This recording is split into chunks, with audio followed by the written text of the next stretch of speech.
Hello, everybody. Welcome to the Learning Curve, where we dare to try and we learn to grow. Thank you for joining me on this journey, as every setback is a step forward to success.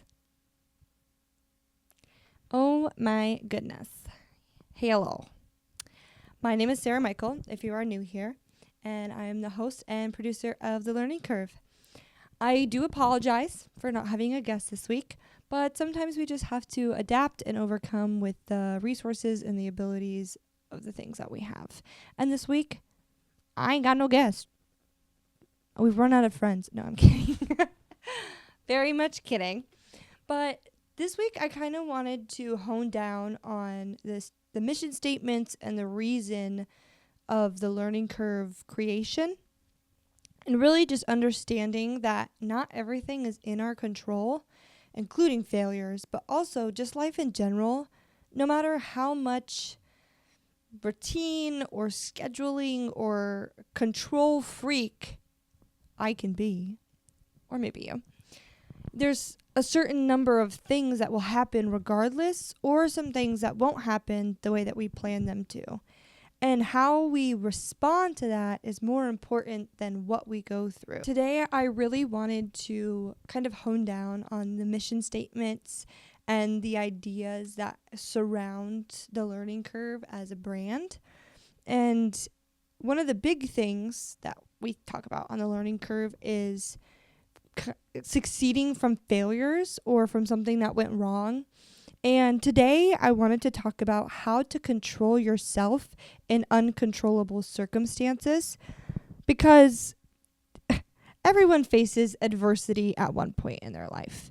And I don't want to say that one person's experiences are worse than another, but there's a certain thing that happens when you can respond correctly in a circumstance that will push you to be successful.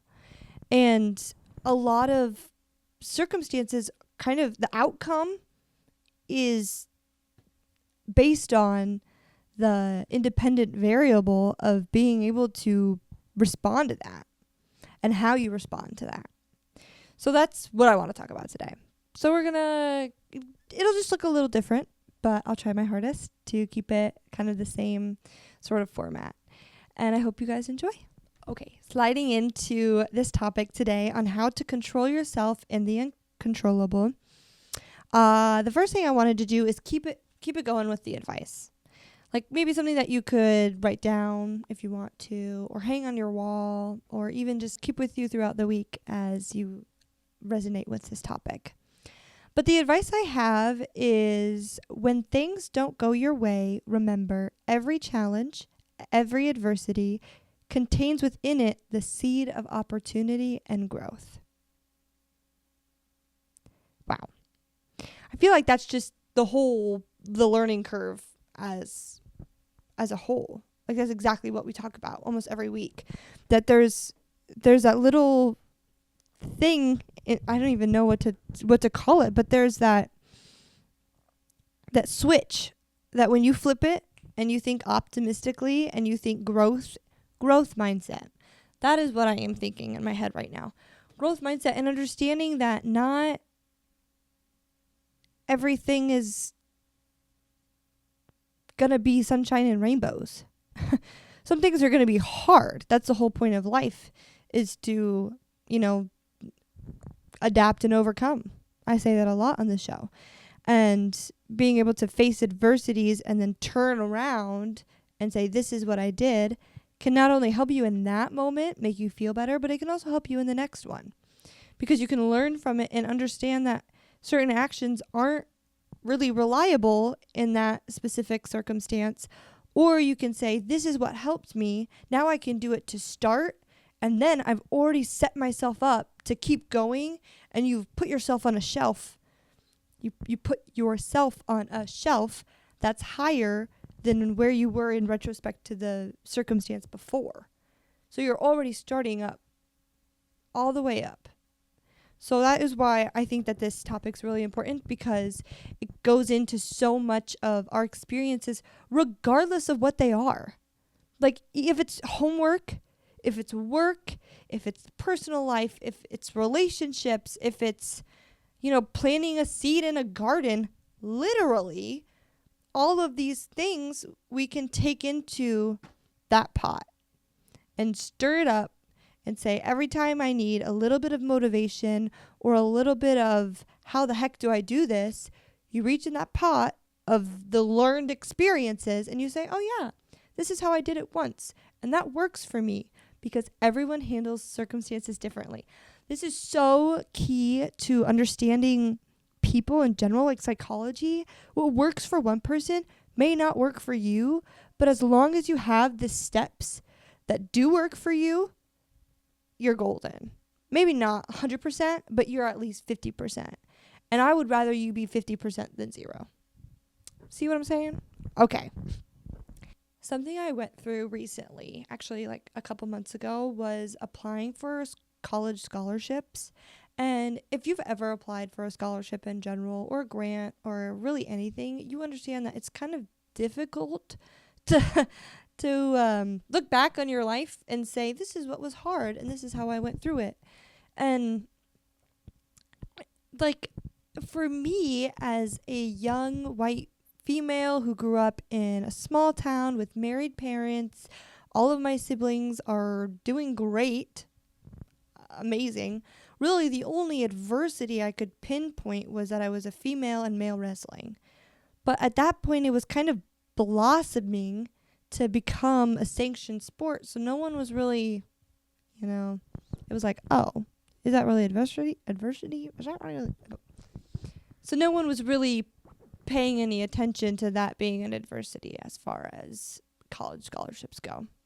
It was a little bit, and maybe I'm crazy. Call me crazy. I'll take that label. But it was hard for me to pinpoint an adversity that was big enough or bad enough to be considered for a big scholarship. You feel me? Until I realized they don't care about what you've been through. Not many people do, because we've all been through some hard stuff. Everybody has. Whether they talk about it, whether they don't, whether you think it is or not, it's all subjective. But hard things happen to everybody. And college admissions or scholarship funds, they know that. And that's why they want to hear about it, because they know everyone has been through it. So you have something, whether it's I stubbed my toe today or I failed my first exam. It wasn't until I realized that they don't care about what it was, but they care about how you went through it. And understanding how someone learns through experiences tells them so much about their personality and their work ethic, and anything else that you really need to know about a person can be at least, I don't want to say you know them, but you know more about them and how they function as a human being based off of their experiences and how they went through that. And so that has kind of shifted my perspective on adversity, because I used to think it was more important about how bad your life was, but it's not about that. It's about how badly you wanted it to be good, so you plowed through it, or you went around it, or you carried it on your shoulders and figured out a way to go through it. All of those things are important when trying to either get to know someone and what their life has been like, or you're literally receiving money in this circumstance. So there's a little bit more leeway with it. But a few things that I think can help in these phases of your life when you have such a clear kind of manifestation of how you want something to happen and it all goes haywire, crazy chaos. I feel it all the time. I feel as though I'm such a control freak, yet nothing goes my way, which is irritating and really hard to kind of go through. And that's just life, man. That's just life. So the first thing I usually do when going through something really difficult is, and a lot of these things you probably heard before, but I just wanted to make sure that it was somewhere in one place, feel like these steps can be in different places and kind of scattered out, and you kind of have to put it together yourself. But like, I've done the work for you. I did the work. All you have to do is receive it and sit on it and really just implement it into your life now, because it's all at one place. So the first thing is something that is kind of obviously pretty well known when you're going through something, and it's to just pause and breathe.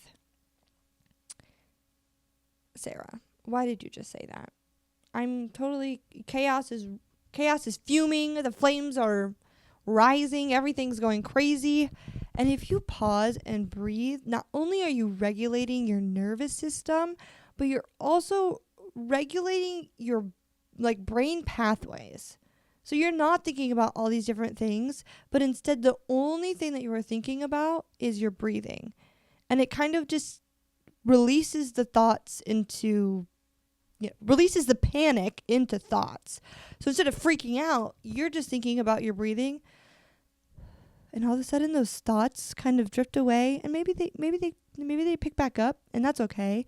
But it definitely slows you down. And that is the healthiest way to go through crazy, is to be slow and steady and win the race. The next thing that I have that you can do while you're breathing, of course, breathing's important, but also to acknowledge your feelings and understand that whatever you are feeling is okay. If you are feeling mad, if you are feeling upset, if you're angry, whatever it is, overwhelmed, like all of those things can be feelings that you have during the chaos, and those are okay and they are valid. But with those feelings, you want to make sure that you are responding and not reacting. When something bad happens, there's a line. And as an emotional person who rides on emotions, like I am up and down, how I'm feeling that day 100% depends on my emotions. And that's okay. And that's, I don't want to say it's normal, but it's definitely, it happens to a lot of people. Emotions are what, kind of keep us going. Some people are just like chill, and I'm the opposite. But it's important to sit down, maybe not physically, but with yourself, and formulate a response to what is happening, or to something someone said, or whatever it may be, rather than to react, because we can hold so much regret for the way that we react, but usually we are ready when we respond. You feel? So it's important to make sure that we are responding the right way, because that's where we can get in trouble if we just keep reacting, and then all of a sudden we go back and we look at it and, whoa, that is not what I was supposed to do, kind of thing. And the third step, I don't even want to call these steps because they're not steps. They're just things that you can do. And the third one is to shift your perspective. And this one is hard because you have to look outside of yourself. And sometimes when we get in these trances of craziness, chaos, all of the above, we can think about only how we feel at the time and ourselves. But when we shift our perspectives, it can change a lot on how we learn. So one way I love to switch my perspective is by journaling. You probably hear this all the time. And Sarah, I don't have time to sit down to journal about my feelings. I don't even care about what I'm feeling. I just want to, get shit done. I get it. I understand. But it could be as simple as pulling up a random piece of paper next to you and just writing whatever you are thinking down. Doesn't have to be healthy. It could be so mean. Anything. And when I say I journal, I mean I journal. So I have some, 1, 2, 3, 4, plus the journal I'm currently using, 5. That's 5 journals of my craziness and some of my solidarity and, joy. But for the most part, I journal when I'm feeling like I can't control anything, which happens to be a lot. And I think it's such a healthy way because it's a physical form of your emotions at any given time. It's a way to like make them physical so you can see them. And a lot of time when I'm reading back over my journals, I'm thinking, who the heck wrote this? Because it wasn't me.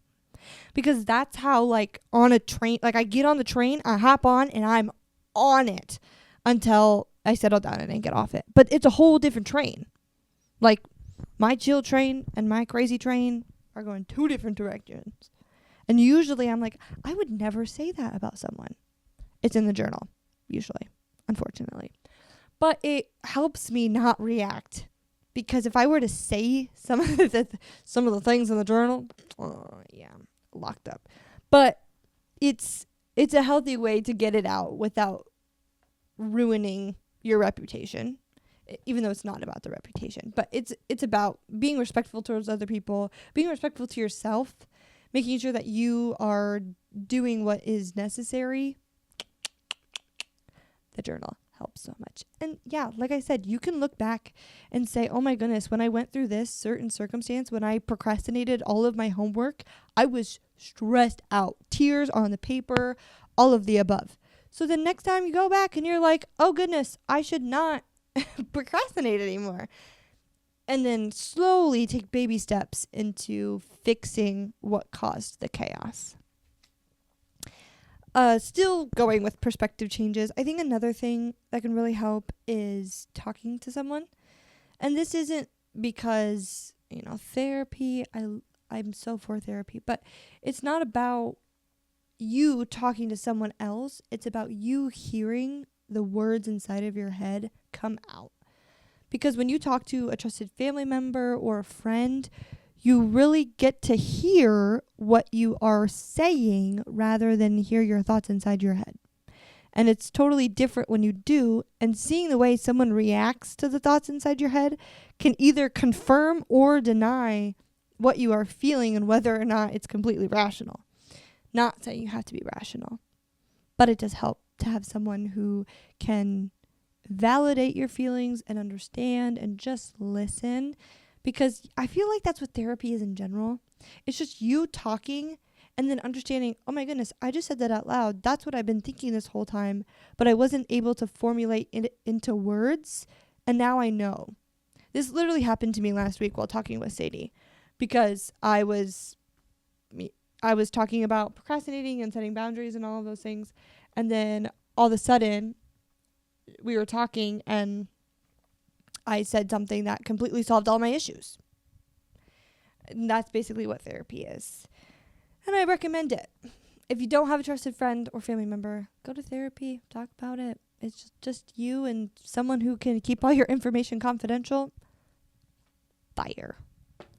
And then the last thing for perspective isn't really like a change in perspective, but it's more about trying to pinpoint what you can control and saying, this is what I can do. Let's control it. Let's just drive this train, drive this car, whatever it may be, to just be able to control what you can't control. And a lot of the times, your emotions, your reactions, your responses, your feelings about yourself, your motivation is all things that you can control. And maybe something that happened to you, you can't control, but the way you happen to other people and the way you can curate a response and all of that is totally in your control. So control it. So the fourth thing, which kind of gets into steps, is to adjust your plans and be flexible. I am flexible physically. Am I emotionally? Absolutely not. But, we're trying. And it does help when I am flexible and I can understand that, not everything has to be black and white. There's some things that can be gray, and that's okay. That's okay. Gray is okay. And the fifth thing is what the learning curve is all about, is to find the lesson. This is like our fail forward section where our guests say something that they completely failed at and what they learned from it. And finding the lessons you can learn it from your journals. You can learn about when you talk to someone. And it doesn't necessarily have to be at the end of your experience. Sometimes it can be in the beginning. Sometimes it can be in the middle. And then all of a sudden you're like, oh my goodness, this is what I'm supposed to learn from it. Let's learn. And then you go through the hard times with that lesson. It's not all linear, which is a problem for me because I like numbers and even and everything happening the way I expect it to. And I want controlled spontaneity. I want to be able to control when I can be crazy and when I am serious. But sometimes we don't get that option. So being able to reflect, look back, say, hey, this isn't how I'm supposed to react or anything like that. And also, finding the lesson can not only help your present self, but it can help your future self. And like I said earlier, when you know how you're going to respond and react, you can really mold yourself into who you want to be rather than who you were when you said something that you probably weren't supposed to, or when you procrastinated that homework, or you quit your job. I don't know. All of those, anything that can happen, really, literally anything that can happen. We can really formulate, I don't want to say plan the unplanned, but you can help control yourself when you know how you respond already. Okay, so the sixth thing I have, and the last thing that I'm going to talk about, is the most important step. Because everyone fails, everyone has hard times, everyone kind of faces the uncontrollableness of life. Not everyone freaks out about it, and not everyone, kind of has trouble with it, but it does happen. And the most important thing that we can do when it happens, not if, when, is to be kind to ourselves. It's inevitable. But being kind to yourself can help aid along the way. And I think it's important to be optimistic. I know not everyone believes the saying that everything happens for a reason, but everything happens, period. Whether it happens for a reason or it doesn't, I believe it happens for a reason, because we can learn and grow from it, which can then help us in the next stages of our lives. So remember to always be kind to yourself, regardless of what you're going through, regardless of what circumstances you're facing. You deserve the best, and I wish you the best in all of your journeys. And I'm so thankful and grateful that you guys listened in today. I'm sorry for not having a guest. Hopefully next week we can have one. But give it a go this week. I'm going to be traveling, so I really just think journaling this week is something that I want to do a lot.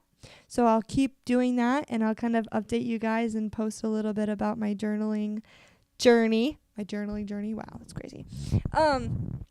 But thank you guys for watching. And if you go to the Learning Curve HQ on Instagram or the Learning Curve _HQ on YouTube, you can find more about the channel.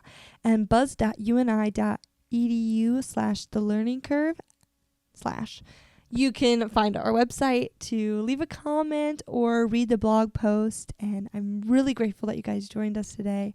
Thank you, and bye-bye.